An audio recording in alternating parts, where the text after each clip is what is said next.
நாம் சிலுவை பாதை செய்ய இருக்கின்றோம். அதற்கு முன்னால் கண்களை மூடி கரங்களை குறித்து நம்மை ஒருமுகப்படுத்தி மற்ற பிழைகளுக்கும் மற்ற விஷயங்களுக்கும் நம்முடைய கவனத்தை செலுத்தாமல் முழுவதுமாக இயேசுவிடம் அர்ப்பணித்து ஆவியின் துணை வேண்டி முழுவதுமாக அர்ப்பணிப்போம். உடையாத சேற்றி நின்று தூக்கி எடுத்தவரே, உடையாத சேற்றி நின்று தூக்கி எடுத்தவரே, பாவம் கழுவி தூய்மையாக்கும் இந்த வேளையிலே எங்கள் பாவம் கழுவி தூய்மையாக்கும் இந்த வேளையிலே ஆவியானவரே,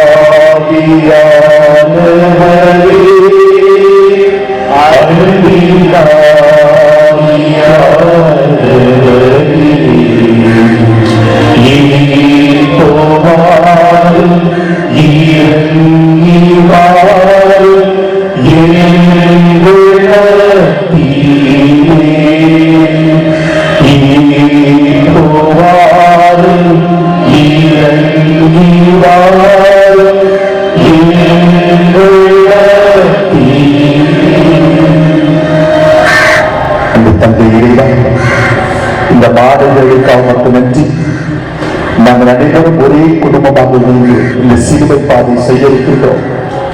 உன் மகனின் கல்வாரி பயணத்தில், சிலுவை பயணத்தில் எங்களை இணைத்துக் கொண்டு அவருடைய பாதங்களோடு எங்களை இணைத்துக் கொண்டு எதற்காக எங்கள் மீது அன்பு கொடுத்தாரோ, எதற்காக எங்கள் பாவங்களெல்லாம் மன்னித்ததற்காக என்னுடைய சிலுவைகளை உடல் சுமந்து கொண்டு கல்வாரி நோக்கி பயணித்தார். அதை நாங்கள் உணர, எங்கள் வாழ்க்கையை மாற்றிக்கொள்ள, ஒரு சின்ன மாற்றத்திலாவது என்னுடைய வாழ்க்கையிலும் எங்கள் குடும்பத்தில் நிகழ இந்த சிலுவை பாதை உதவுவதாக. எங்களையே முழுவதும் உடைய கரங்களை ஒப்புக் கொடுத்து உடைய மகனோடு இணைந்து இந்த சிலுவை பாதையை பயணிக்கின்றோம். எங்களை ஆசீர்வதியும். இவற்றையெல்லாம் எங்கள் ஆண்டவராகிய கிறிஸ்து வழியாக உம்மை பார்த்து நாங்கள் கெஞ்சி மன்றாடுகின்றோம். ஆமென். ரிச்சர்ட் ஓப்ரையன் என்று அழைக்கப்படுகிற ஒரு மனிதர் கிறிஸ்துவுக்காக 25 ஆண்டுகளுக்கு மேலாக சிறையிலே வாடியவர். அவர் ஒரு முறை அந்த சிறையில் ஒரு சிறிய இளைஞனை சந்திக்கிற பொழுது 17 வயது அந்த இளைஞனுக்கு இருக்கும். அவனை சந்திக்கும்போது கேட்டார், உனக்கு இயேசுவை தெரியுமா என்று சொல்லி. அவன் சொன்னான், எனக்கு இயேசுவை தெரியும், நான் ஒரு கத்தோலிக்க கிறிஸ்துவ சபையை சார்ந்தவர் என்று சொல்லி. அப்ப இயேசு உயிரோடு இருக்கிறாரா என்று சொல்லி நம்புகிறாரா என்று கேட்கிற பொழுது அவன் இல்லைன்னு சொன்னான். ஏண்டா நீ கிறிஸ்துவ சொல்ற இயேசு உயிரோடு இருக்கிற நம்புறேன்னு சொல்லி கேட்கிற பொழுது அவன் சொன்னான், உயிரோடு இருக்கிற அனைத்தும், உதாரணமாக ஒரு யானை உயிரோடு இருக்கிறதுனா இன்னொரு யானையை பெற்றெடுத்து வளர்க்கிறது. ஒரு மரம் உயிரோடு இருக்கிறது என்று சொன்னால் அது இன்னொரு மரத்தை விதை தந்து அந்த விதை வீழ்ச்சியடைந்து ஒரு மரமாக முளைக்கிறது. எனவே ஒரு உயிர் உயிரோடு இருக்கிறதுனா இன்னொரு உயிருக்கு அது ஜனம் கொடுக்கிறது. ஆனால் இயேசு உயிரோடு இருக்கிறார் என்று சொன்னால் நான் இன்னொரு இயேசுவை இதுவரை கண்டதில்லை. எனவே இயேசு உயிரோடு இல்லை என்று நம்புகிறேன் என்று சொல்லி அவன் சொன்னான். அப்ப அவர் கேட்டார், உங்க அப்பா இன்னொரு இயேசு இல்லையா? இல்லைன்னு சொன்னான். உங்க அம்மா இன்னொரு இயேசு இல்லையா? இல்லைன்னு சொன்னான். எங்க அப்பா அம்மா இன்னொரு இயேசு நான் இருக்கிறால் நான் இன்னைக்கு சிறையில் இருக்க மாட்டேன் என்று சொல்லி அந்த சிறுவன் ரிச்சர்ட் ஓப்ரையன் என்று சொன்னான். இந்த சிறுவைகள் ஒன்றோடு ஒன்று பேசிக் கொண்டன. இதோ மனிதன் நம்மிடமிருந்து பல சிலுவைகளை உருவாக்கிவிட்டார். ஆனால் நாம் தான் இன்னொரு கிறிஸ்துவை இந்த மனிதனை உருவாக்கவில்லை, உருவாக்க முடியவில்லை என்று சொல்லி 2 சிலுவைகள் ஒன்றோடு ஒன்று பேசிக் கொண்டன. இந்த சிலுவைக்காக நாம் சுமந்து கொண்டு செல்கின்ற சிலுவை, இந்த சிலுவை பயணத்தின் ஒற்றை நோக்கமே நாம் இன்னொரு இயேசுவாக உருவாக வேண்டும். இயேசுடைய மதிப்பீடுகளை நம்மோடு கொண்ட மனிதனாக நாம் மாற வேண்டும் என்பதுதான். எனவே இந்த சிலுவை பாதையில நாம் ஒரு நிகழ்வை பற்றி வாசிப்போம். ஒவ்வொரு சிலுவை பாதையிலும் ஒரு நிகழ்வு, ஒரு சிந்தனை, ஒரு ஜெபம், ஏதாவது ஒன்றாவது நம்மை தொட வேண்டும், நம் இதயத்தில் ஆழமாக பதிய வேண்டும், நமக்கு ஒரு சின்ன மாற்றத்தை உருவாக்க வேண்டும் என்று சொல்லி உள்ள ஒழுக்கத்தோடு இந்த சிலுவை பாதையிலே நாம் கலந்து கொள்வோம். இவர்கள் நம்மை ஆசீர்வதிக்க நமக்காக சொல்லிட்டார்.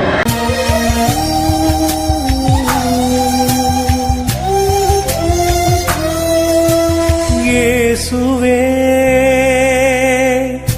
ஏன் இந்த பாடுகள்? இயேசுவே, ஏன் இந்த காயங்கள்? எனக்காகவோ எனக்காகவோ எனக்காகவோ எனக்காகவோ.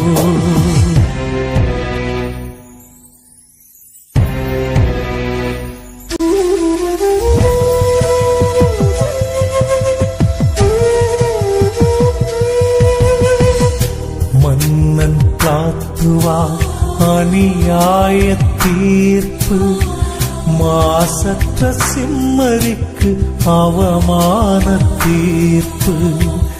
மன்னன் பிளாத்துவா அநியாய தீர்ப்பு, மாசற்ற சிம்மரிக்கு அவமான தீர்ப்பு. எனக்காகவோ எனக்காகவோ.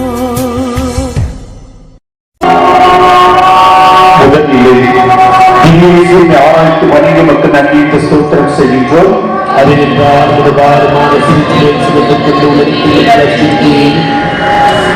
இயேசு தீர்ப்பிடப்படுகின்றார். படிப்பிற்கும் பயிற்சிக்கும் நல்ல ஒழுக்கத்திற்கும் நல்ல திறமைகளை வளர்ப்பதற்கும் பெயர் போன பள்ளி. அந்த பள்ளியில் 7ஆம் வகுப்பு படித்தான் பீட்டர். அவன் ரொம்ப மந்தமா, நோஞ்சானா, சுறுசுறுப்பு இல்லாம, கவனக்குறைவோடு அவன் படித்துக் கொண்டிருந்தான். மிஸ் அவனை திட்டினான். எப்படியெல்லாம் ஒரு மாணவன் இருக்கக்கூடாது என்பதற்கு அவனை முன்மாதிரியாக சொல்ல ஆரம்பிச்சாங்க. எக்ஸாம்ஸ் வந்தது, அது ரொம்ப குறையா மார்க் எடுத்தான். மிஸ் மற்றவங்களுக்கெல்லாம் ப்ராக்டிஸ் போட ரிப்போர்ட் எழுதுகிற பொழுது இவனுக்கு மட்டும் எதுவும் எழுதல. அப்ப பள்ளியை சார்ந்த அந்த முதல்வர் கேட்டார், ஏன் பீட்டருக்கு எதுவும் எழுத என்று கேட்கிற பொழுது, அவனுடைய வாழ்க்கையில் ஏதாவது ப்ராக்டிஸ் இருந்தா தான் எழுத முடியும் என்று சொல்லி அவங்க சொன்னாங்க.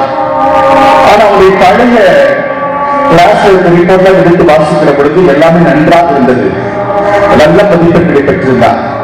அப்பதான் என்னன்னு விசாரிக்கிற பொழுது அவன் 6ஆம் வகுப்பு படிக்கிற பொழுது அவனுடைய காலை இழந்து விட்டான். அந்த காலை இழந்ததினால் அந்த பிஞ்சு உள்ளத்திலே பேரடி தாங்க முடியாமல் அவன் தன்னையை இழந்து தனித்து விடப்பட்டான். அதற்கு அப்புறம் அவனுடைய ஆசிரியர் புரிந்து கொண்டார். அவன் மீது தனி கவனம் செலுத்தினார். அவங்க கூட பேசினாங்க, அவனை ஊக்குவித்தார்கள். நல்ல மதிப்பெண்கள் எடுக்க ஆரம்பித்தார். பார்வைகள் எப்படி மாறுகின்றன? புரிந்து கொள்ளாத போது பார்வை தீர்ப்பிடுவதால், தகர்ப்பதால், அவனுடைய வளர்ச்சியை தடுப்பதால் இருந்தது.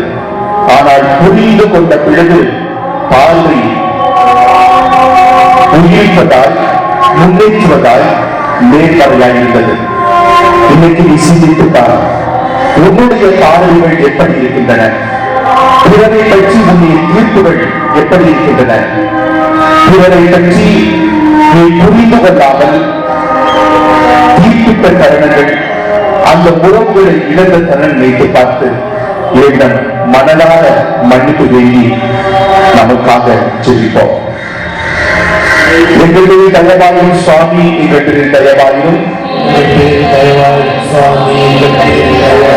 மரித்த விசுவாச ஆத்துமாக்கள் சர்வீஸ் இறக்கத்தினால் நித்திய இடைப்பாக அடைவதாக. ஆமென். இயேசுவே, ஏன் இந்த பாடுகள்? இயேசுவே, ஏன் இந்த இந்த காயங்கள் எனக்காகவோ எனக்காகவோ எனக்காகவோ எனக்காகவோ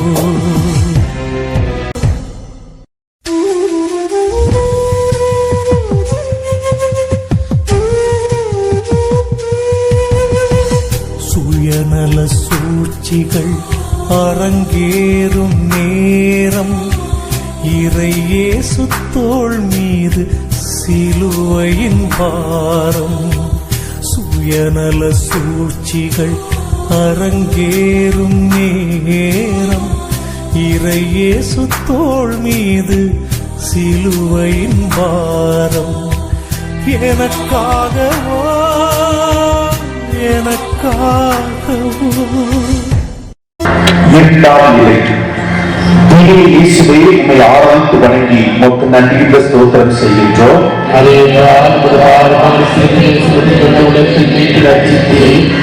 இயேசுவின் மீது சிலுவை சுமத்தப்படுகிறது. மெக்சிகோ நாட்டை சார்ந்த டான் மார்கோஸ் என்பவர் பார்க்க ரொம்ப சிறியவராக இருப்பார். 4 அடி உயரம்தான், எலும்பும் தோளுமாக இருப்பார். அவரை சுற்றி இருப்பவர்களாம் அவரை பூச்சி பூச்சி என்று செய்து கேள்விப்படுவார்கள். அவர் ஒரு பள்ளியில் முன்னால் நின்று உணவுப் பொருட்களை விற்று வருவார். 1987ஆம் ஆண்டு நவம்பர் மாதம் 17ஆம் தேதி அதிகாலை 7:17 மணிக்கு ஒரு பெரிய நிலநடுக்கம். அப்ப அந்த பள்ளியில் இருந்த அந்த கட்டிடம் ஒரு சீட்டு கட்டு கூட சரிந்து விழுந்து அங்கே நிறைய மாணவர்கள் அந்த பள்ளியின் இடிபாடுக்குள் மாட்டிக்கொண்டார்கள். அப்ப டான் மார்கோஸ் ஒரு நிமிடம் கூட சிந்திக்காமல், தன்னை பற்றி நினைக்காமல் அந்த இடிபாடுக்குள் நுழைந்து அங்கிருந்த மாணவர்களை எல்லாம் காப்பாற்றினார். அதுவரைக்கும் தன்னுடைய உடலை குறித்து, தன்னுடைய உருவத்தை குறித்து அவர் ஒரு தாழ்ந்த மனப்பான்மையோடு இருந்தவர். தான் எதற்கும் உபயோகமற்றவன் என்று சொல்லி தன்னையே இடித்துக் கொண்டவர். தன் உருவத்தையும் உடலையும் ஒரு சிறியாக பார்த்தவர். ஆனால் அந்த நிகழ்வுக்கு பிறகு அவர் சிறியவனாக இருந்ததால் தான், சிறிய உருவமாக இருந்தால்தான் அந்த இடர்பாடுக்குள் நுழைந்து அத்தனை மனிதர்களை, கிட்டத்தட்ட 27 மாணவர்களை காப்பாற்ற முடிந்தது. அப்பதான் உணர்ந்து கொண்டார், ஒவ்வொரு சிலுவைக்கு பின்னால் ஒரு ஆசீர்வாதம் இருக்கிறது என்று சொல்லி. Behind every cross there is a blessing. இதே இரண்டாம் நிலையிலே இயேசு சிலுவையை சுமக்குகிறார். அவருக்கு எத்தனையோ துன்புறுத்தல்கள், உடல் ரீதியான துன்புறுத்தல்கள், சாட்டை அடி, கண்களை குத்தி கிழிக்கிற முள்முடி, கிட்டத்தட்ட 136 கிலோகிராம் எடையுள்ள சிலுவை பாரம், உடல் ரீதியான துன்புறுத்தல்கள், அதே போல உளவியல் ரீதியான துன்புறுத்தல்கள், அலைக்கழிப்புகள், ஏளனங்கள், காரி உமிழ்தல்கள், இப்படி எத்தனையோ சிலுவைகள். ஆனால் அந்த சிலுவையை அவரிடம் கொண்டு வருகிற பொழுது அவருடைய கண்கள் ஏக்கத்தோடு அந்த சிலுவை நிமிர்ந்து பார்த்து, இதுதான் என் வரம், இதுதான் என் வேள்வி, இதுதான் எனக்கு ஆசீர்வாதம், இதற்காகத்தான் நான் காத்திருந்தேன் என்று சொல்லி அந்த சிலுவையை ஏற்றுக்கொள்கிறார். மகனே, மகளே, உன்னுடைய வாழ்க்கையில இருக்கிற சிலுவைகள் என்ன என்ன? நீ சுமக்கின்ற பாரங்கள் என்ன என்ன? உனக்கு இருக்கிற குறைபாடுகள், உடல் சார்ந்த குறைபாடுகள், உளம் சார்ந்த குறைபாடுகள், பொருளாதாரம் சார்ந்த குறைபாடுகள், உறவு சார்ந்த குறைபாடுகள், இந்த குறைபாடுகள் எல்லாம் நீ சிலுவையாக பார்த்துக் கொண்டு அதை வெறுத்து ஒதுக்க விரும்புகிறாயா? அல்லது அதற்கு பின்னால் இருக்கிற ஆசீர்வாதத்தை, எப்படி இயேசு சிலுவையின் பின்னால் இருக்கிற ஆசீர்வாதத்தை பார்த்தாரோ அதை பார்க்கிற பக்குவமும் மன முதிர்ச்சியும் உனக்கு இருக்கிறதா? ஆண்டவரிடம் அதற்கான ஜெபத்தை கேள். எங்களுடைய தயவாயிரம் சுவாமி, எங்களுடைய தயவாயிரம், மரித்த விசுவாசின் ஆத்துமாக்கள் சர்வீஸ் இரக்கத்தினால் நித்திய இடைப்பாடுகளை அடைவதாக. ஆமென். இயேசுவே, ஏன் இந்த பாடுகள்?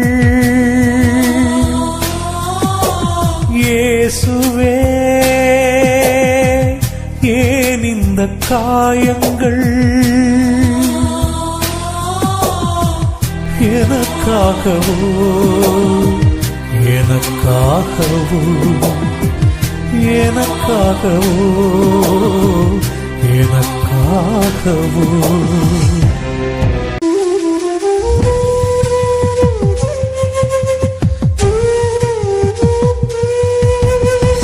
சிலுவையின் சுமையோ தோள் மீது அழுத்த முதல் முறை இயேசு மண் மீது விழுந்தார். சிலுவையின் சுமையோ தோள் மீது அழுத்த முதல் முறை இயேசு மண் மீது விழுந்தார். எனக்காகவோ எனக்காகவோ. திவ்ய இயேசுவே, உம்மை ஆராதித்து வணங்கி மக்கள் நன்றியுள்ள ஸ்தோத்திரம் செய்கின்றோம்.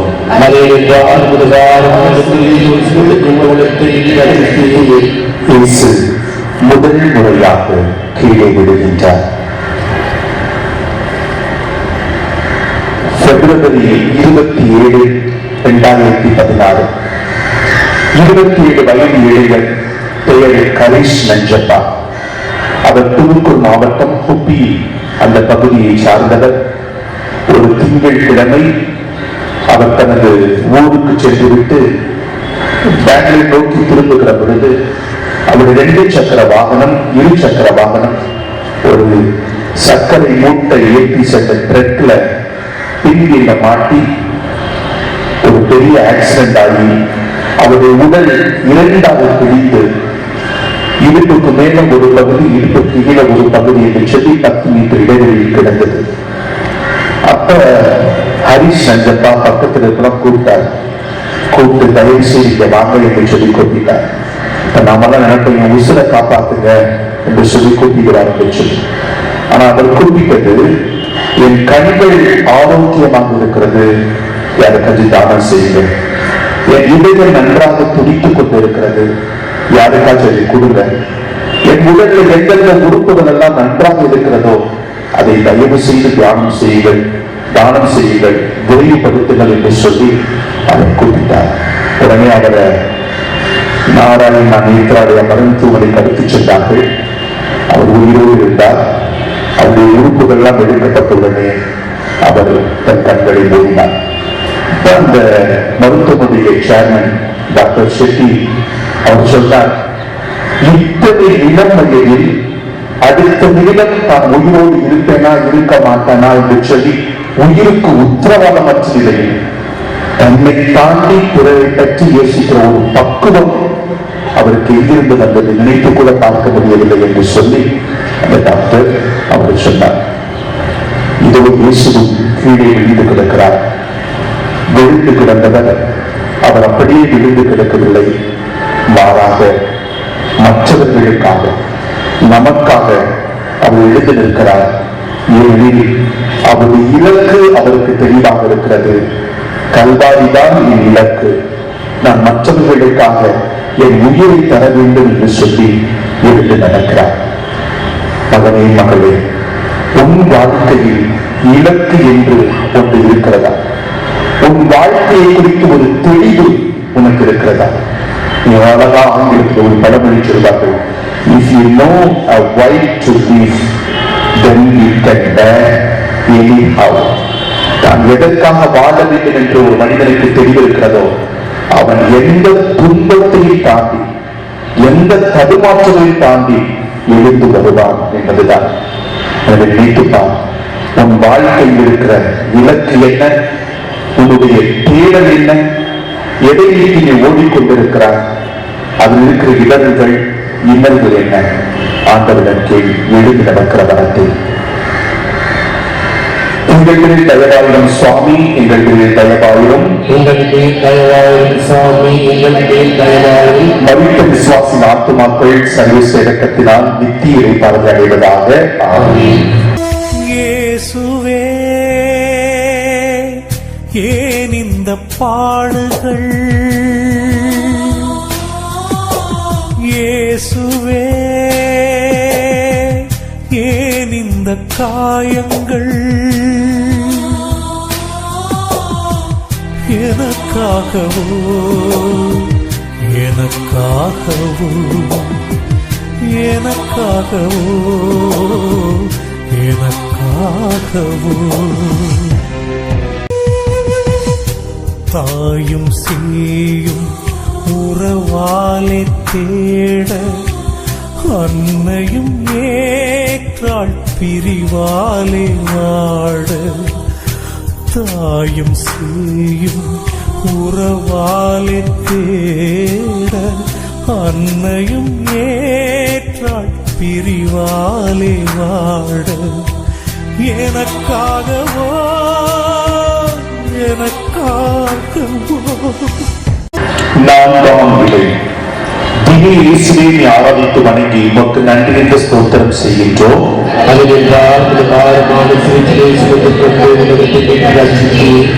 இயேசு அன்னை மரியாதை சந்திக்கிறார். திருச்சி பக்கத்துல ஒரு குக்கிராமம். அங்க ஒரு அம்மா, ஒரு பையன், அவருடைய கணவர் இறந்து விட்டார். மகனை சரியாக வளர்த்தெடுக்கிறார், நன்றாக படிக்க வைக்கிறார்.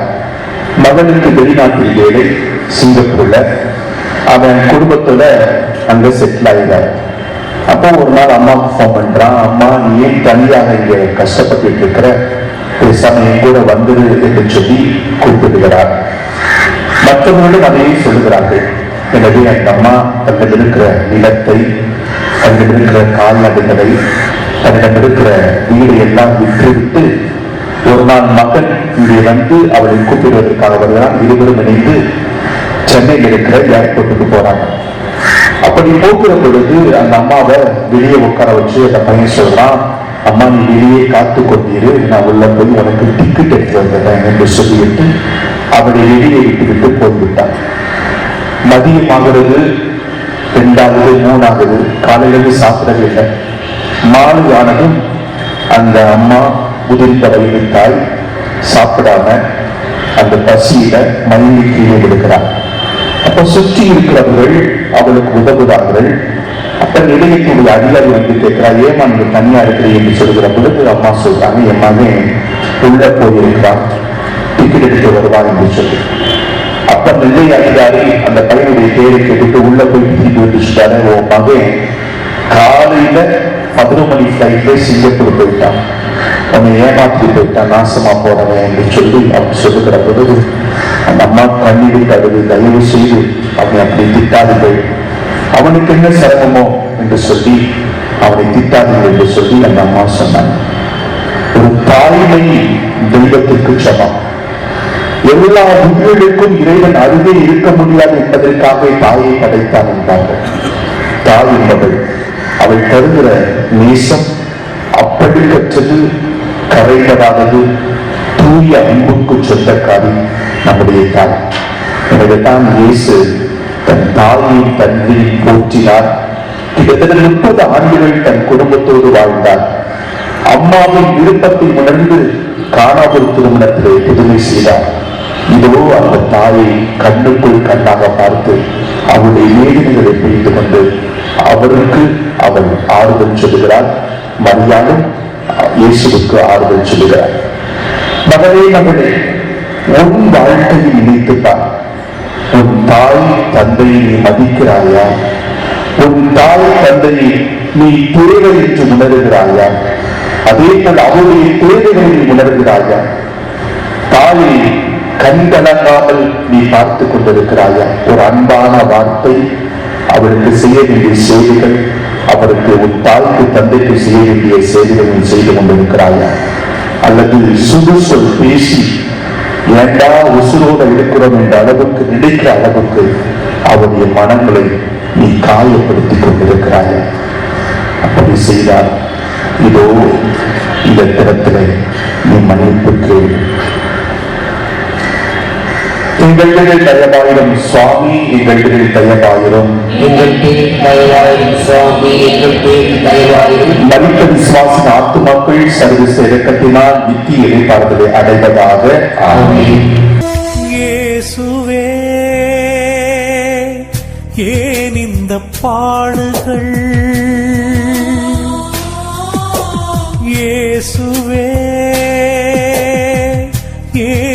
இந்த காயங்கள்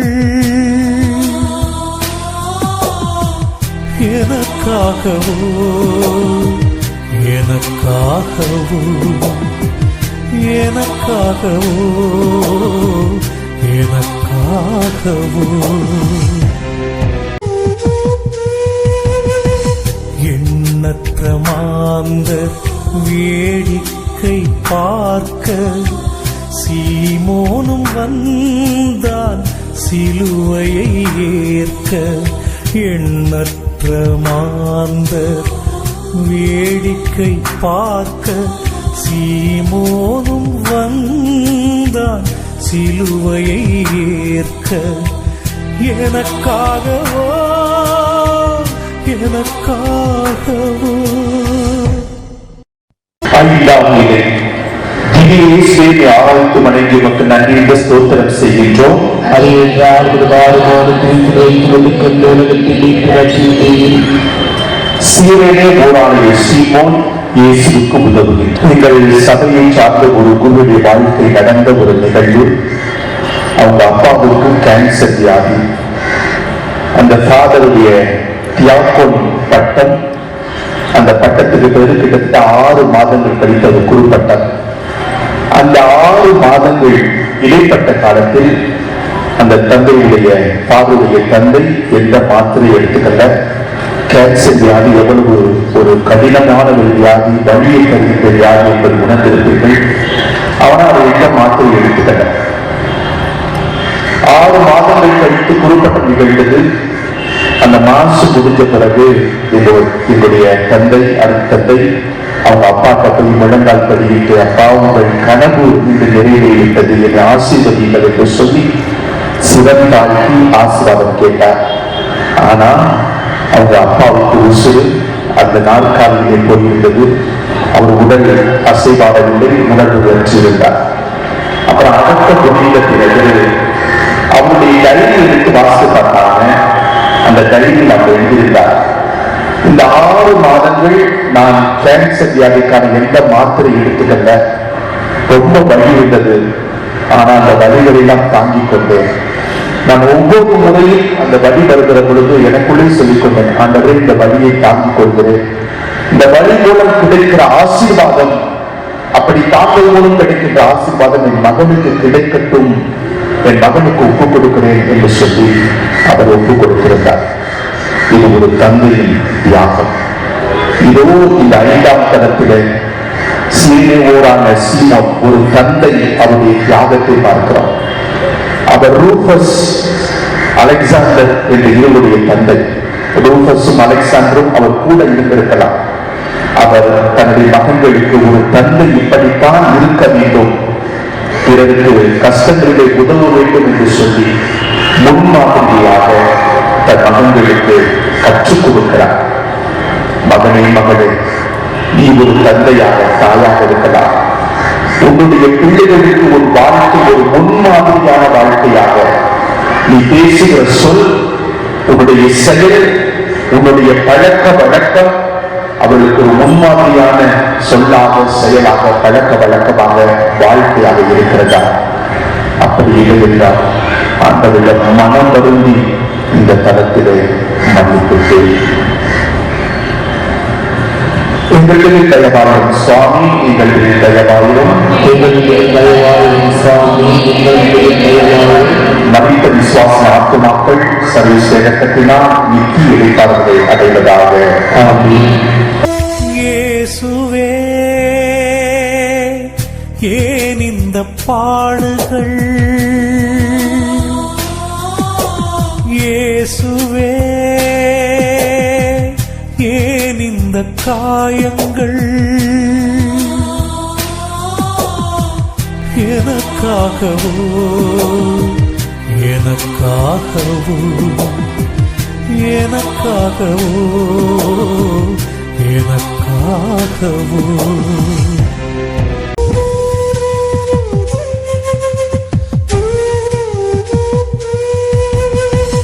தன்னிலை துணிந்து வெரோனிக்காள் வந்தாள், வெண் துணியதிலே வெகுமதி அடைந்தாள். தன்னிலை துணிந்து வெரோனிக்காள் வந்தாள். வெண்துணி அதிலே வெகுமதி அடைந்தாள். எனக்காகவோ எனக்காகவோ. ஆறாம் நிலை. திவ்ய இயேசுவை ஆராதித்து வணங்கி உமக்கு நன்றி ஸ்தோத்திரம் செய்கின்றோம். அது என்றால் ஒரு தாரமான சித்தியை துவட்டிக்கொண்டு உலகத்தின் ரட்சித்து வெரோனிகா இயேசுவின் முகத்தை துடைக்கிறார். ஷர்மிளா 1972ஆம் ஆண்டு மணிப்பூரில் பிறந்தவர். இரும்பு பெண்மணி என்ற பெயர் பெற்றவர். ஏன் அவளுக்கு இரும்பு பெண்மணி என்ற பெயர்னா, மணிப்பூரிலும் அதை சார்ந்த 7 வடகிழக்கு மாநிலங்களில் மிலிட்ரி என்று ஒரு லா இருக்கிறது.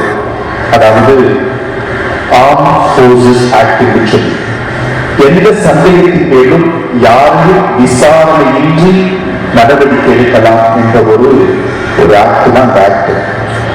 ஒரு முறை ஷர்மிளா அதாவது 2000ஆம் ஆண்டில் நவம்பர் 5ஆம் தேதி மணிப்பூரில் இருக்கிற மலோ என்ற இடத்துல அந்த பேருந்து நிலையத்தில் நின்று கொண்டிருந்த பொழுது அந்த ராணுவம் உள்ளே நுழைந்து கிட்டத்தட்ட 10 இளைஞர்களை சுட்டு வீழ்த்தியது. அதுல ஒரு 16 வயது இளைஞனும் அடக்கம். அந்த நிகழ்வை பார்த்த ஷர்மிளா இந்த ஒரு சட்டம் நீக்கப்பட வேண்டும் என்பதற்காக 16 வருடங்கள் கிட்டத்தட்ட 500 வாரங்கள் தண்ணீர் இல்லாம சாப்பாடு இல்லாம அவங்க உண்ணாவிரதம் மேற்கொண்டார்கள். ஆனால் எத்தனை பேர் வற்புறுத்தியும் அதற்கு கேட்காமல் அதை கைவிட மறுத்தார்கள். கடந்த 2016ஆம் ஆண்டு 5ஆம் தேதி ஆகஸ்ட் மாதம் அந்த உண்ணாவிரதத்தை கைவிட்டுவிட்டு அவர் தேர்தலில் போட்டியிட்டார்கள். அரசியல் ஜெயிப்பாக நினைத்தார்கள். ஆனால் அவருக்கு கிடைத்தது வெறும் 90 ஓட்டுகள். சமூகத்தின் முகத்தில் இருக்கிற அவலத்தை துடைக்க நினைத்தார் ஷர்மிளா. ஆனால் அவளுக்கு கிடைத்தது ஏமாற்றம். இதோ இந்த 6ஆம் நிலையில் இயேசுவின் முகத்தில் வழியும் இரத்தத்தை, அந்த அவலத்தை துடைக்க நினைக்கிறார் வெரோனிகா என்ற பெண்மணி. அவருக்கு கிடைத்தது இயேசு தன் முகத்தை அவளுக்கு பரிசாக கொடுத்தார். இன்னைக்கு நம்முடைய வாழ்க்கையில் நாம் வெரோனிகாவை மாற ஆசைப்படுகின்றோம். எப்ப வெரோனிகாவை மாறுவோம்? மற்றவர்களின் சுக துக்கங்களில் நாம் பங்கு பெறுகின்ற பொழுது, மற்றவருடைய கடினமான சூழல்களில் அவர்களுக்கு ஆறுதல் உரைக்கிற பொழுது, மற்றவர்களின் வளர்ச்சியில் பங்கு கொண்டு அவர்களின் மனதார பாராட்டி தூக்கி விடுகின்ற பொழுது நாமும் ஒருவருக்கு வெரோனிகாவை மாறலாம். இன்னைக்கு யோசித்து பார்ப்போம். என்னுடைய வாழ்க்கையில நான் யாருக்காவது வெரோனிகாவா இருக்கின்றேனா? அதே போல என்னுடைய வாழ்க்கையில் எனக்கு யார் வெரோனிகா? நம்மையே உற்று ஒரு நிமிடம் நம்ம கேள்வி கேட்போம். நான் இன்று எந்தவித எதிர்பார்ப்பும் இன்றி நிபந்தனையின்றி எத்தனை பேரை அன்பு செய்கின்றேன்? அதே போல என்னை எத்தனை பேர் எந்த எதிர்பார்ப்பும் இன்றி நிபந்தனையின்றி மனதார அன்பு செய்கிறார்கள்? எனவே அந்த அன்பிற்காக வேண்டுவோம். அன்பு செய்ய மறுத்த தருணங்களுக்காக மனதார மன்னிக்க வேண்டுவோம். எங்கள் பேரில் தயவாயிலும் சுவாமி, எங்கள் பேரில் தயவாயிலும் மதித்த விசுவாச ஆத்மாக்கள் சர்வீஸ் இலக்கத்தினால் நித்திய இடைப்பாடுகளை அடைவதாக. ஆமென். இயேசுவே, ஏன் இந்த பாடுகள்? இயேசுவே, ஏன் இந்த காயங்கள்? எனக்காகவோ எனக்காகவோ எனக்காகவோ எனக்காகவோ. ஓய்வில்லா கசையடி உடலெல்லாம் கிழிக்க மறுமுறை வீழ்ந்தார் இறை மைந்தன் துடிக்க. ஓய்வில்லா கசையடி உடல் எல்லாம் கிழிக்க மறுமுறை வீழுந்தார் இறை மைந்தன் துடிக்க எனக்காகவோ எனக்காகவோ. ஏழாம் நிலை திவ்ய இயேசுவை ஆராதித்து வணங்கி நமக்கு நன்றி ஸ்தோத்திரம் செய்கின்றோம். அதில் என்றால் பாவமான தீர்ப்பை சுமந்து கொண்டு உலகத்திலே ரட்சித்து இயேசு இரண்டாம் முறையாக கீழே விழுகின்றார். ஒரு சமயம் ஒரு தியானத்திற்காக ஒரு நகரத்திற்கு சென்ற பொழுது அங்க இருக்கிற இல்லங்களுக்கு ஜெபிப்பதற்காக சென்ற பொழுது ஒரு இல்லத்துல ஒரு அம்மா, ஒரு 8வது வகுப்பு படிக்கிற ஒரு மகள், அவங்க வீட்டுல சுவற்றுல ஒரு படம் மாற்றப்பட்டிருந்தது. அவங்க அப்பாவுடைய படம் என்று நினைக்கின்றேன். அதுல மாலை போடப்பட்டிருந்தது. அவங்க இது சின்ன வயசுல அந்த அம்மா தன் கணவனை இழந்து விட்டாரு, அந்த குழந்தை தனது அப்பாவை இழந்து விட்டாரு என்று சொல்லி பரிதாபத்தோடு அவரு பேச ஆரம்பிக்கின்ற பொழுது அவங்க சொன்னாங்க, இல்ல சாகலாம் செய்யாத, உயிரோடு தான் இருக்காங்க. ஏன்னா கிராமத்தில் இருந்தோம். அப்ப பயங்கரமா குடிப்பாரு என் கணவர். குடித்து விட்டு வீட்டுக்கு வருகிற பொழுது எனக்கு அறிவிலும் என் பிள்ளைக்கு அறிவிலும் ஒரு நரக வேதனை. எனவே அந்த வேதனை வேணாம்னு சொல்லி நாங்க இப்ப சிட்டிக்கு வந்துட்டோம், இந்த வீட்டுல தங்கியிருக்கிறோம். ஆனா சுத்தி இருக்கலாம் கேட்க ஆரம்பிச்சிட்டாங்க, எங்க உன் அப்பா, எங்க உன் அப்பா அப்படின்னு சொல்லி அந்த பிள்ளைகளை கேட்க, ஏன் எங்க உன் கணவன் சொல்லி எனக்கு கேட்க அவங்களுக்கு பதில் சொல்ல முடியல. அதனால என் பிள்ளை ஒரு ஐடியா கொடுத்தா, அம்மா நம்ம அப்பா படத்தை மாட்டி ஒரு மாலை போட்டுட்டா யாரும் எதுவும் கேட்க மாட்டாங்க என்று சொல்லி அவள் கொடுத்த ஒரு ஐடியா. அதனால்தான் போட்டுக்கான் ஃபாதர் என்று சொல்லி அந்த அம்மா பகிர்ந்து கொண்டார்கள். குடி பழக்க வழக்கத்தான், போதை பழக்க வழக்கத்தான் இன்னைக்கு எத்தனையோ குடும்பங்கள் சின்ன பின்னமாகி போகின்றன. ஆனா கேட்டா என்ன சொல்வோம், சோகத்தால குடிக்கிறேன், கஷ்டத்தால குடிக்கிறேன், தொல்லை அதை மறக்கத்தான் கொடுக்கிறேன் என்று சொல்லி ஒவ்வொரு காரணமாக துன்பங்கள் எதிர்கொள்ள முடியாமல் திராணியற்று கோழைகளாக மாற்று வழிகளை துரித துன்ப இழப்பிகளை தேடுகின்றோம். போதை பழக்க வழக்கங்களுக்கு நாம் அடிமையாகி போயிருக்கிறோம். கடத்திலே இயேசுடைய போராட்டம், இயேசுடைய போராட்டம் தனிமையின் உச்சம். சீடர்கள், நண்பர்கள் அனைவரும் விட்டுவிட்டு சென்றுவிட்டனர். இயேசுவின் போராட்டம் வலியின் உச்சம், வீடுகளை துன்புறுத்தல். இயேசுவின் போராட்டம் பாரத்தின் உச்சம், சிலுவையில் பாரம் அவரை அழுத்துகிறது. இத்தனை உச்சத்திலும் அவர் உடல் சோர்ந்து போனார், மனம் சோராமல் இதோ விழுந்து நடக்கிறார். மகனே, மகளே, நீ இன்னைக்கு யோசித்துப்பார். இதோ உனக்கு வருகிற சோர்வுகளை நீ தாங்க முடியாது. சில சமயம் ஒரு சின்ன சுடுசொல் போதும், ஒரு சின்ன விமர்சனம் போதும், ஒரு சின்ன தோல்வி போதும் தேவையில்லாமல் தன் உயிரை மாய்த்துக் கொள்ளலாமா என்று சொல்லி தற்கொலை எண்ணங்களும் தற்கொலை நினைவுகள் நமக்கு வந்து செல்கிறது. அதை நினைத்து பார்ப்போம். போதை பழக்க வழக்கத்தில் நாம் ஓய்வு இல்லை என்றால் அதை நாம் நினைத்து பார்ப்போம். ஆண்டவர் மன்னிப்பு வேண்டி, ஆண்டவரே எழுந்து நடக்க எனக்கு சக்தி தாரும் என்று சொல்லி நாம் அன்றாடுவோம். எங்களுக்கு தயவாயிரம் சுவாமி, எங்களுக்கு தயவாயிரம். மனித விசுவாசி ஆத்துமாக்கள், இயேசுவே ஏன் இந்த பாடுகள், இயேசுவே ஏன் இந்த காயங்கள், எனக்காகவோ எனக்காகவோ எனக்காகவோ எனக்காகவோ. விழியோடும் நீரா வழி எங்கும் சென்ற மகளிர்க்கு ஆறுதல் சொன்னாரே நின்று. விழியோடும் நீரா வழி எங்கும் சென்ற மகளிர்க்கு ஆறுதல் சொன்னாரே நின்று. எனக்காகவோ எனக்காகவோ. எட்டாம் நிலை திவ்ய திவ்ய இயேசுவை ஆராதித்து வணங்கி உமக்கு நன்றி என்று ஸ்தோத்திரம் செய்கின்றோம். அதில் பாரமான திருச்சியை கண்டு உலகத்தை ரசித்து இயேசு எருசலேம் பெண்களுக்கு ஆறுதல் சொல்கிறார். நடந்த ஒரு நிகழ்வு.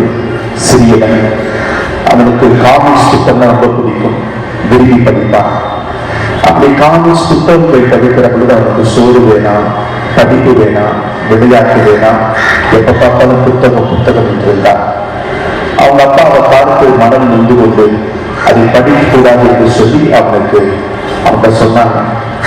அதை தடை செய்தார்கள். ஒரு நாள் புத்தகம் படித்துக் கொண்டிருந்தான், காமிக்ஸ் புத்தகம். அப்ப எங்கிருந்து கொண்டு வந்து சொல்லி கேட்டாங்க. ஸ்கூலுக்கு லைப்ரரியிலிருந்து கொண்டு வந்தேன் சொன்னான். அவருக்கு நன்றாக தெரியும் ஸ்கூல் லைப்ரரியில புத்தகம் தரமாட்டாங்க என்று சொல்லி ஸ்கூல்ல இருந்து அவன் திருடிக்கு வந்துட்டான்னு சொல்லி புரிந்து கொண்டார். உடனே கொண்டு போய் கொடுத்துட்டு ஸ்கூல்ல கொடுத்துட்டு மன்னிப்பு கடிதம் எழுதி கொடுத்து வந்தார். சில நாட்கள் போனது. மீண்டும் ஒரு நாள் புத்தகம் படித்துக் கொண்டிருந்தான். எங்கிருந்தா புத்தகம் எடுத்து சொல்லி கேட்டாங்க. அவன் சொன்னா, அந்த வீதி முனையில் இருக்கிற கடையில் அந்த அண்ணாச்சி அங்க திரும்பி வேலை பார்த்திருக்க போது அவற்றிருந்து திரும்பி வந்தேன்னு சொன்னான். அவனுக்கு என்ன செய்யறது? அவங்க அப்பாவுக்கு அந்த புத்தகத்தை கொண்டு போய் திரும்ப கொடுத்துவிட்டு அதற்கான காசை கட்டி வைத்து அவனை இழுத்து வந்து ரூம்ல போட்டு அடிக்க ஆரம்பித்தான். ஆனா அந்த சின்ன பையன் ஆடவே கிடையாது. உடனே அவனை விட்டுட்டு அவர் இன்னொரு அறைக்கு வந்து கண்ணீர் விட்டு அழுதார். நான் என்ன தப்பு செஞ்சேன்? நான் என் மகனை வளர்ப்பதில் எங்கு தவறு செய்தேன், எங்கும் கோட்டை விட்டேன். இப்படி திருவிழா ஆரம்பிக்கிறாங்க. உங்களுடைய வாழ்க்கை, உங்களுடைய எதிர்காலம் எப்படி இருக்குமோ என்று சொல்லி கதறி அழுதார். கொஞ்ச நாள் கழிச்சு அப்பா இறந்துட்டாரு. அந்த மகன் பெரிதா வளர்ந்து விட்டார். அப்ப அம்மாவுக்கு சொன்னான், அம்மா, அப்பா அடிப்பதிலிருந்து நான் திருடுவதை விட்டு விட்டேன் என்று சொன்னான். அப்ப அம்மா கேட்டாங்க, ஏண்டா அவர் அடிச்சாடி வலிச்சதா என்று கேட்கிற பொழுது அவன் திரும்ப சொன்னான், அப்பா அடித்தது வலிக்கவில்லை, ஆனால் அவர் அழுதது வலித்தது, அவருடைய கண்ணீர் வலித்தது என்று சொல்லி அந்த மகன் சொன்னான். இதோ இந்த தரத்தில் இயேசு, இதோ நீங்கள் வடிக்கிற கண்ணீரை மகனாக மகளாக உங்களுக்கு உங்களுடைய பிள்ளைகள் தருகிற கண்ணீரை நினைத்து பார்த்து அதற்காக அழுங்கள் என்று சொல்லி இதை அழைப்பு வைக்கிறார்.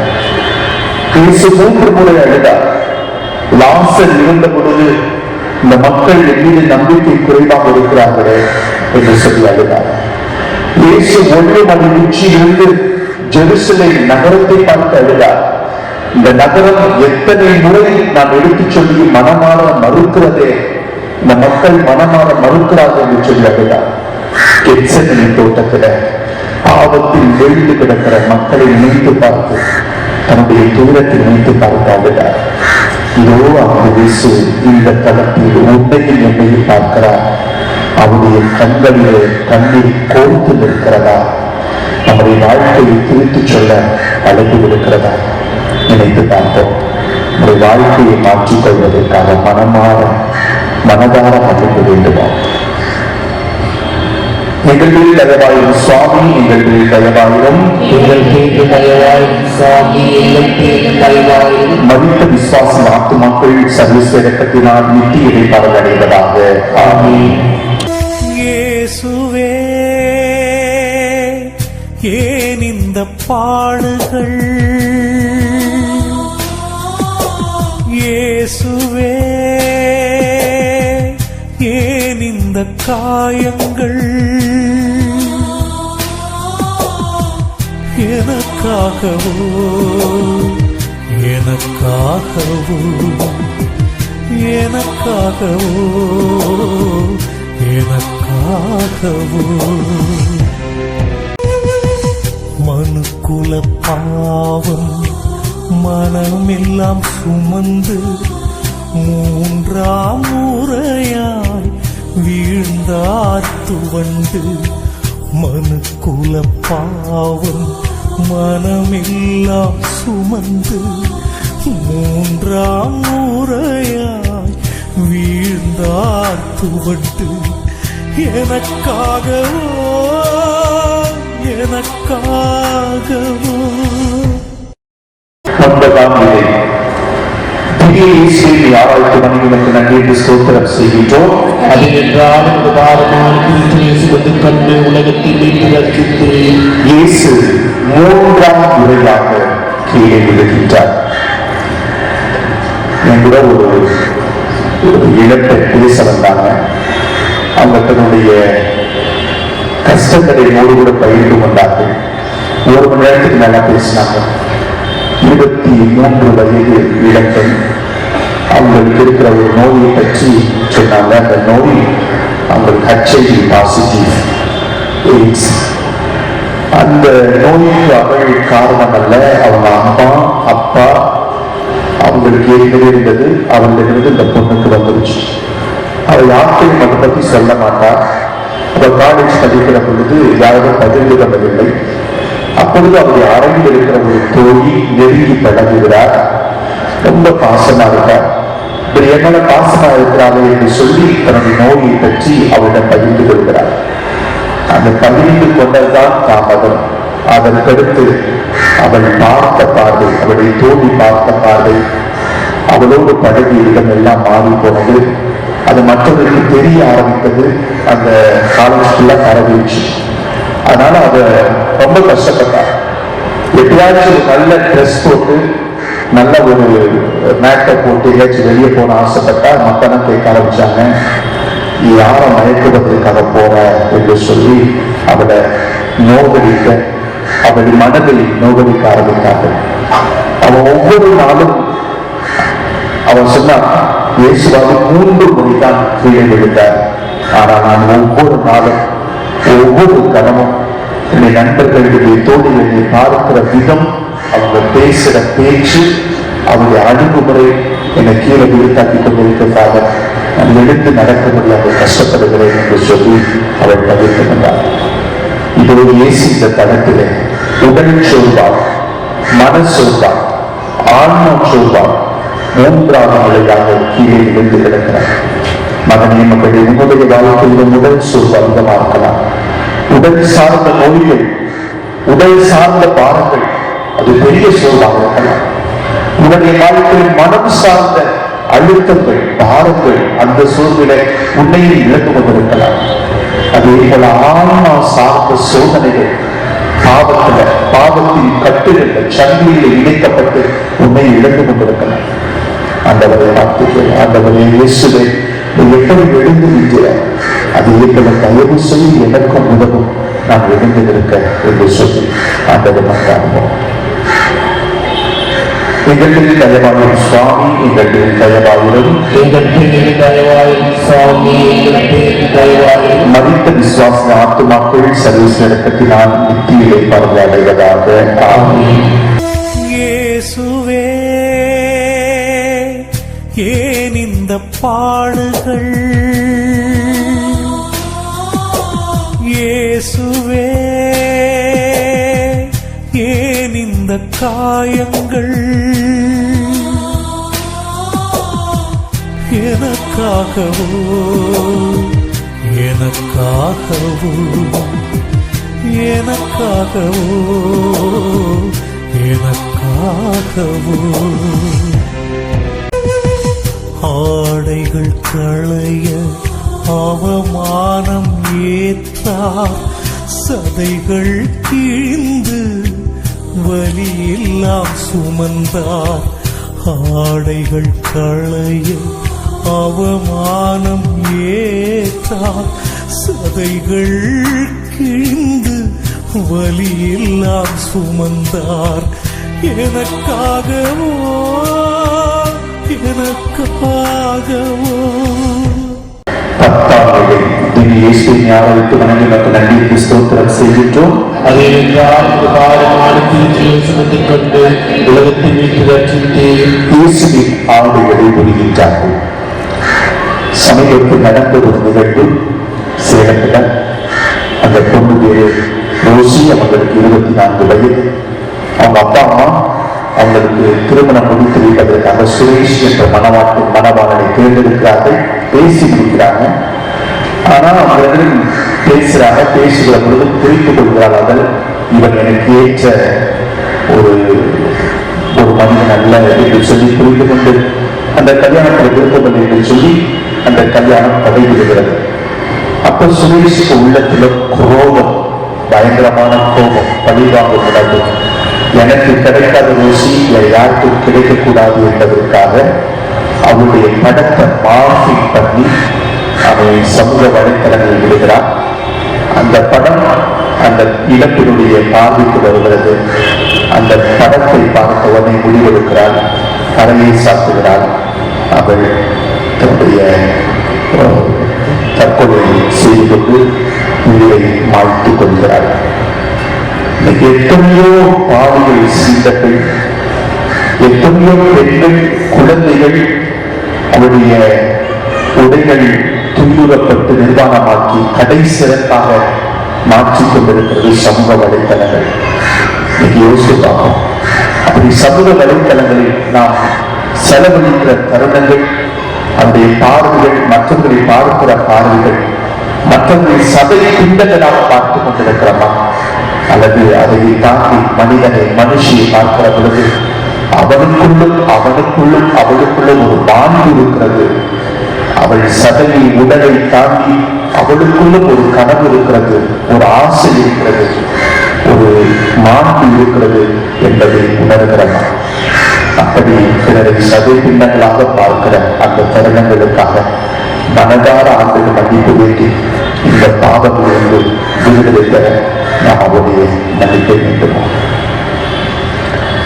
எங்கள் பேரில் தயவாயும் சுவாமி, எங்கள் பேரில் தயவாயும், எங்கள் பேரில் தயவாயும் சாமி, எங்கள் பேரில் தயவாயும். தவித்த விசுவாச ஆத்துமாக்கள் சர்வீச இலக்கத்தினால் நித்திய இணைப்பாளரை அடைவதாக. இயேசுவே, ஏன் இந்த பாடுகள்? இயேசுவே, ஏன் இந்த காயங்கள்?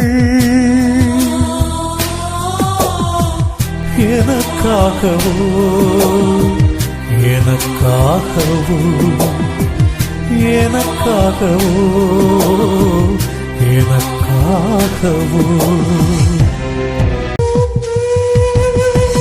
கூரான ஆணிகள் கை கால்கள் எங்கும் தீராத வேதனையில் துடித்தது நெஞ்சம். கூரான ஆணிகள் கை கால்கள் எங்கும் தீராத வேதனையில் துடித்தது நெஞ்சம். எனக்காகவோ எனக்காகவோ. 13ஆம் பாடல். திவ்ய இயேசுவின் ஆராய்ச்சி வரைக்கும் நமக்கு நன்றியிட்டு ஸ்தோத்திரம் செய்கின்றோம். அது ஏனென்றால் உமது பாவமான திருச்சியை சுமந்து கொண்டு உலகத்தில் இயேசுவின் கரங்களையும் கால்களையும் ஆணி துளைக்கின்றது. நடந்த ஒரு நிகழ்வு, ஒரு சிறுவன் அவங்க அம்மா இந்த சிறுவன் பக்கத்தில் இருக்கிற குளத்துல போய் விளையாடணும்னு ஆசைப்படுறான். அந்த நீண்ட நின்று ஆசைப்படுகிறான். அவங்க அம்மாட்ட சொல்லாம ஓடுறான். உள்ள குளத்தில் நீந்துகிற பொழுது அவங்க அம்மா கண்ணாடி வழியா பார்க்கிறாங்க. அந்த குளத்துல பின்னால ஒரு சின்ன முதலை அவன் நோக்கி வந்து கொண்டிருக்கிறது. கத்துறா, என் மகனை காப்பாற்ற வேண்டும் சொல்லி ஓடி போய் அந்த மகனை சுட்டாட்டி முதல்ல திரும்பி வாங்க என்று சொல்லுகிறார். அந்த பையன் அதை உணர்ந்து கொண்டு திரும்பி வருகிறார். ஆனா அந்த நேரம் பற்றவில்லை. முதலை அவனுடைய கால்களில் பிடித்து எடுக்கிறது. இந்த அம்மா மிகுந்த வழியை கொண்டு அவனுடைய கரங்களை பிடித்து எடுக்கிறார். இது 2 பேருக்கும் போராட்டம். அப்ப அந்த பக்கம் அவர்களோட ஒரு மனிதர் அதை பார்த்து விட்டு அவர்களுக்கு உதவி முதலில் வாழ்ந்து கொண்டு அந்த மகனை விடுவிக்கிறார். அப்புறம் அந்த பையன் ஹாஸ்பிட்டல்ல படுத்து கிடக்கிறாங்க. அப்ப நிருபர்கள் வர்றாங்க. நிருபர் வந்து கேட்கிறாங்க, ஏண்டா என்ன நடந்துச்சு கேட்கிறப்ப கால்களுக்குள்ள பின்னா பார்த்து சொல்றான். காலில் பல்வேறு காயங்கள், அந்த காயங்களை காத்து சொல்றான். முதல்ல கடிச்சிருச்சு, முதல்ல உள்ள இழுத்து சொல்லிச்சு. இப்ப நிருபர் கேட்டாங்க, காலில் கையில் காயங்கள் என்று கேட்கிற பொழுது அவர் சொன்னார், கையில காயம், காலில் இருக்கிற காயம் முதலை என்னை வீழ்த்த வேண்டும், என் உயிரை குடிக்க வேண்டும் எடுத்து நினைத்த காயம். ஆனால் கையில் இருக்கிற காயம் அன்பால் வழிந்த காயம், அன்பால் நிகழ்ந்த காயம். என்னை காப்பாற்ற வேண்டும் என்று சொல்லி என் அம்மா பிடித்து இருக்கிற பொழுது அவர் நகப்பட்டு கீறி அன்பால் விளைந்த காயம் என்று சொல்லி அந்த மகன் தன் கரங்களில் இருக்கிற காயத்தை காட்டினார்.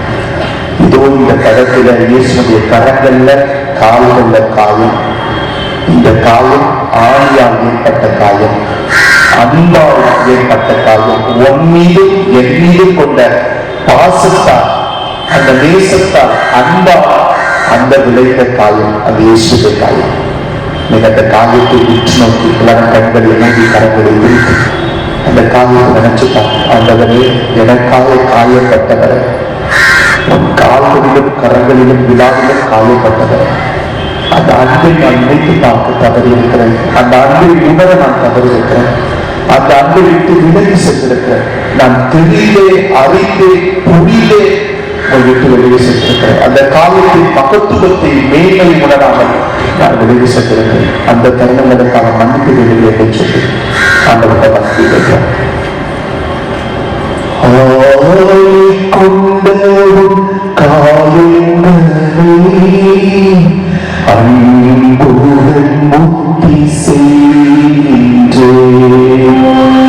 ஆளை கொண்ட காயங்களை அன்புடன் முக்தி செய்கின்றேன்.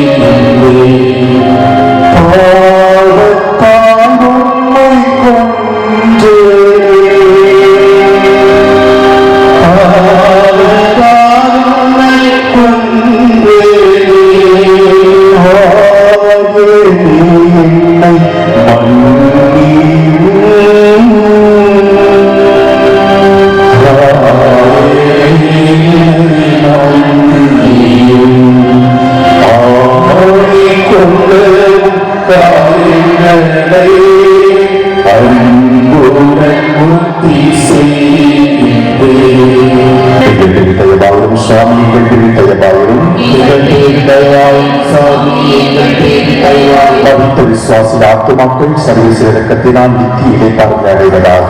ஆமென். இயேசுவே, ஏன் இந்த பாடுகள்? இயேசுவே, ஏன் இந்த காயங்கள்? எனக்காகவோ,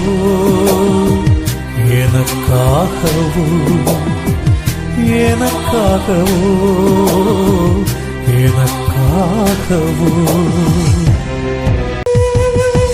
சிலுவையில் உயிர் விட்ட என் இயேசு நாதா, எமை மீட்க தனை தந்தாய் என் அன்பு தேவா. சிலுவையில் உயிர் விட்ட என் இயேசு நாதா, எமை மீட்க தனை தந்தாய் என் அன்பு தேவா. எனக்காகவோ, எனக்காகவோ. கண்டிப்பாக இயேசுவை ஆராதித்து வணங்கி நமக்கு நன்றி என்று ஸ்தோத்திரம் செய்கின்றோம். அதே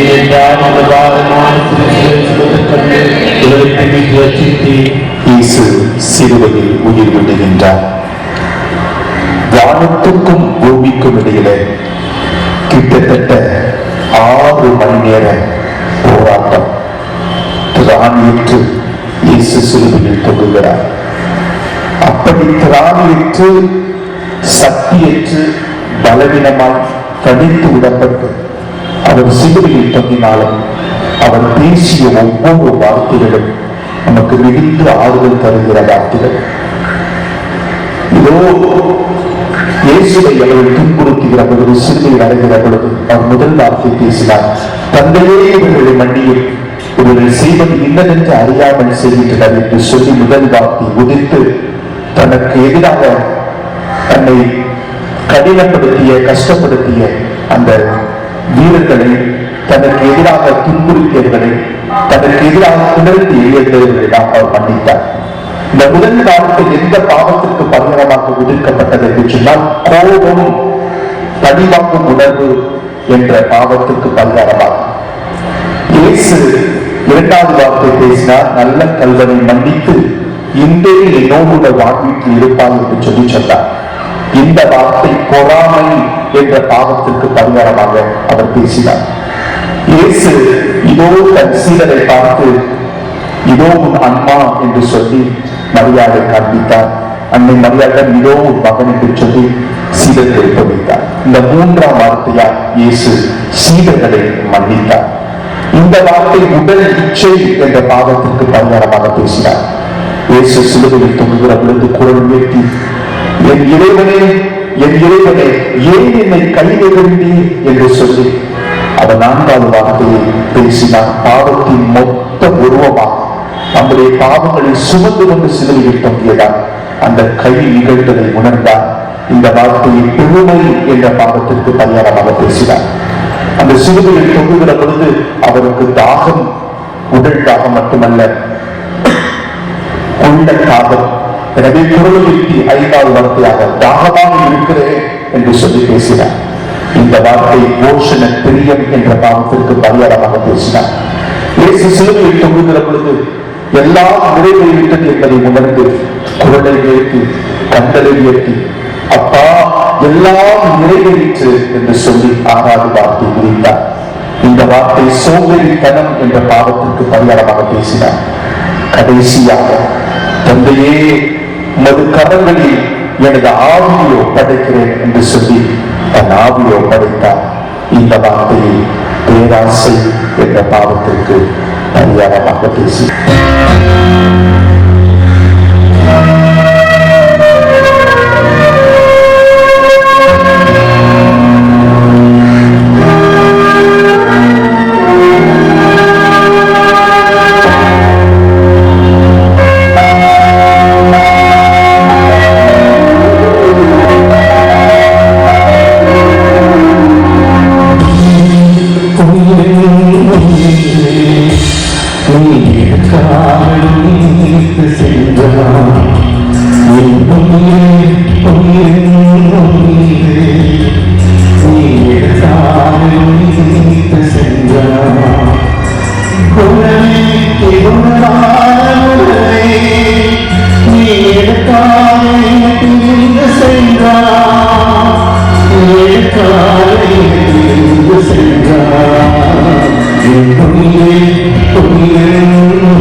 மன்னவா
மரித்த விசுவாசின் ஆத்துமாக்கள் சர்வீஸ் இறக்கத்தினால் நித்திய இறைப்பவர் அடைவதாக.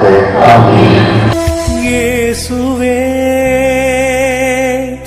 ஏன் இந்த பாடுகள்? இயேசுவே, ஏன் இந்த காயங்கள்? எனக்காகவோ எனக்காகவோ எனக்காகவோ எனக்காகவோ தாய்மடி தேடியே அடைக்கலமானாய் உன்னுடல் பிரிந்து இறையடி சேர்ந்தாய். தாய்மடி தேடியே அடைக்கலமானாய் உன்னுடல் பிரிந்து இறையடி சேர்ந்தாய். எனக்காகவோ எனக்காகவோ. 13ஆம் நிலை துணியை இயேசுவை ஆராய்ந்து வணங்கி உமக்கு நன்றி ஸ்தோத்திரம் செய்கின்றோம்.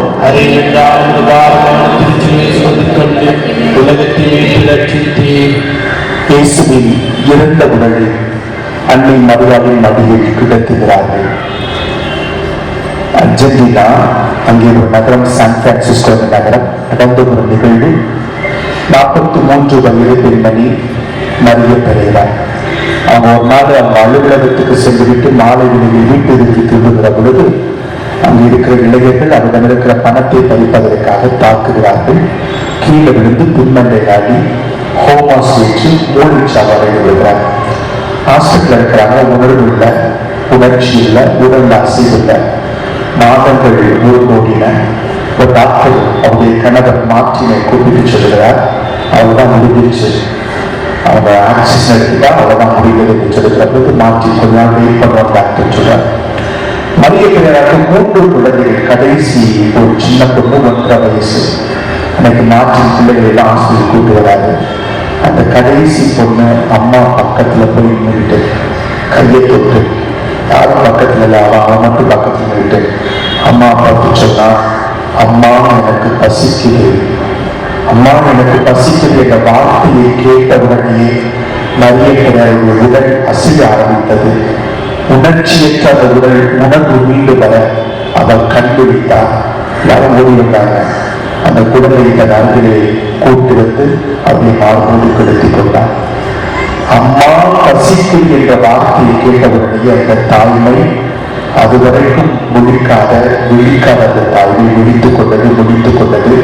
தன் மகளுக்கு உதவி செய்ய வேண்டும் என்ற தாகத்தோடு முன்னோக்கி சென்றது.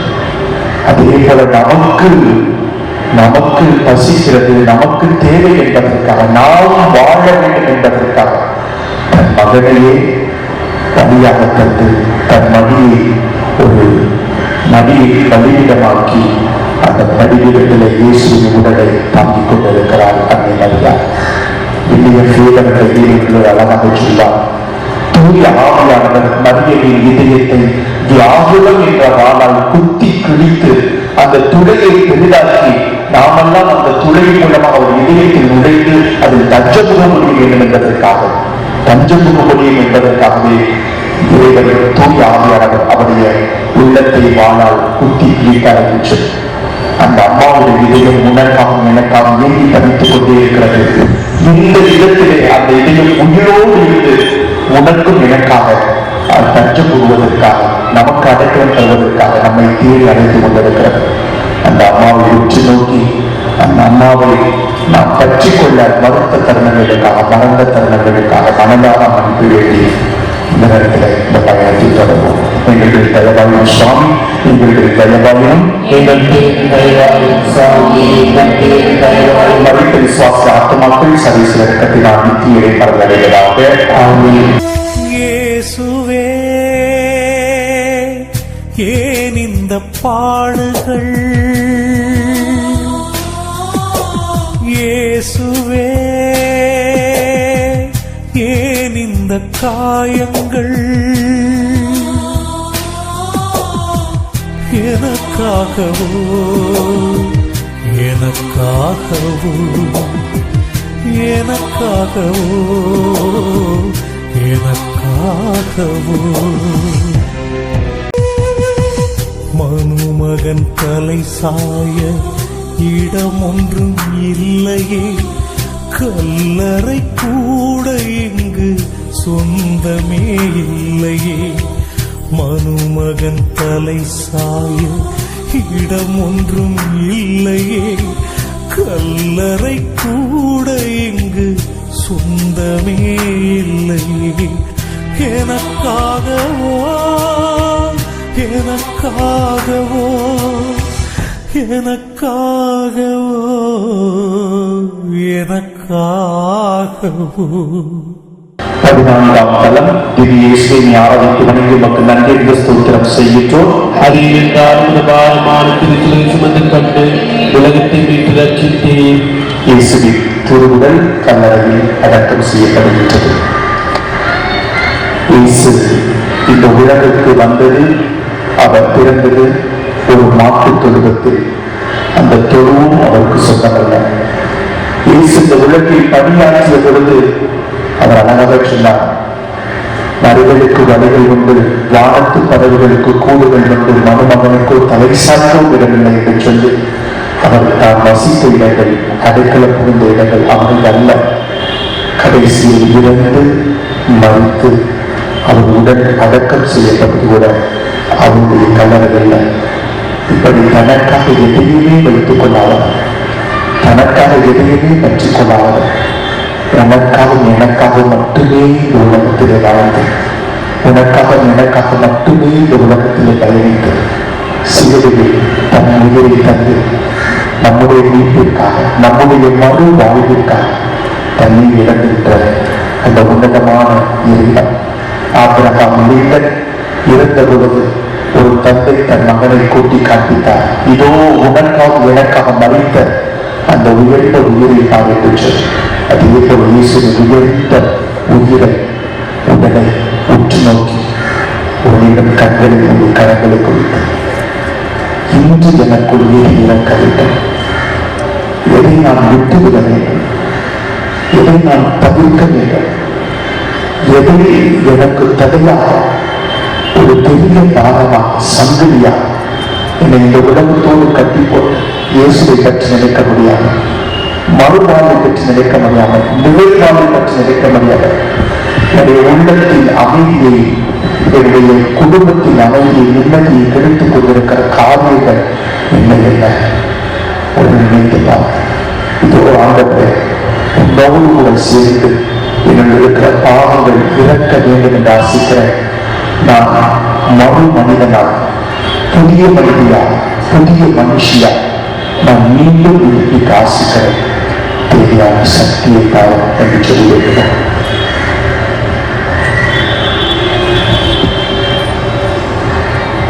எங்களுடைய தயவாயும் சுவாமி, எங்களுடைய தயவாயும்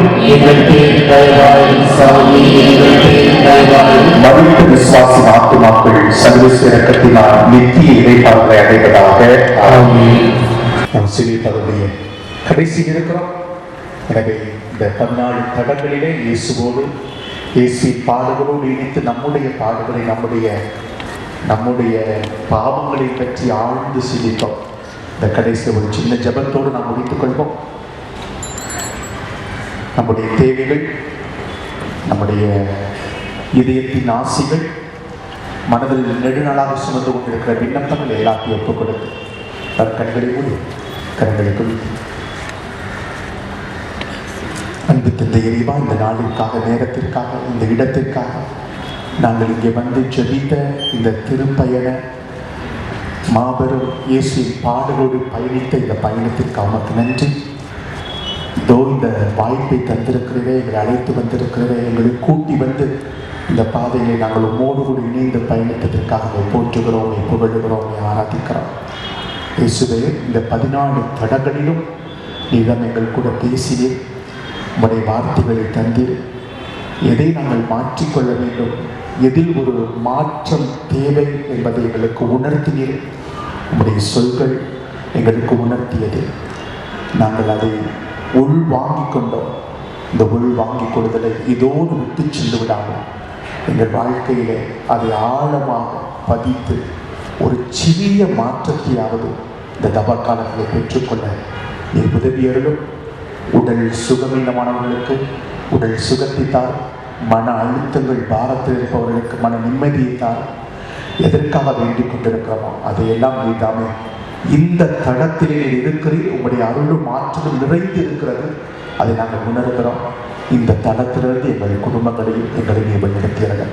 இவற்றையெல்லாம் நாங்கள் ஆண்டவராகிய கிறிஸ்து வழியாகவே பார்த்து நாங்கள் கெஞ்சி மன்றாடுகின்றோம். நம்முடைய நாம் செய்த இந்த விண்ணப்பங்கள் இந்த தளத்தை செய்ய சிலுவை பாதையில் அவருடைய வரங்கள் நமக்கு எடுக்க வேண்டும் என்று சொல்லி திருத்தந்தையின் கருத்துக்களுக்காக நம்முடைய பங்கு தந்தை, உதவி பங்கு தந்தை, இங்கே இருக்கிற அனைவருடைய கருத்துக்களை என்பதை நாம் ஜெபிப்போம்.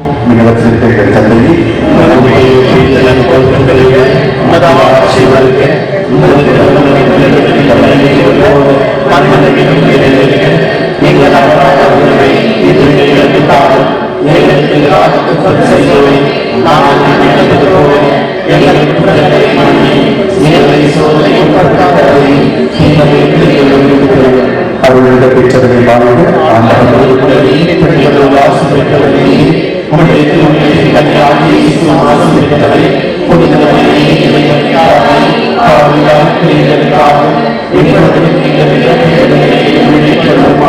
தந்தைக்கு மகனுக்கும் தூய ஆவியாருக்கும் மகிமை உண்டாவதாக.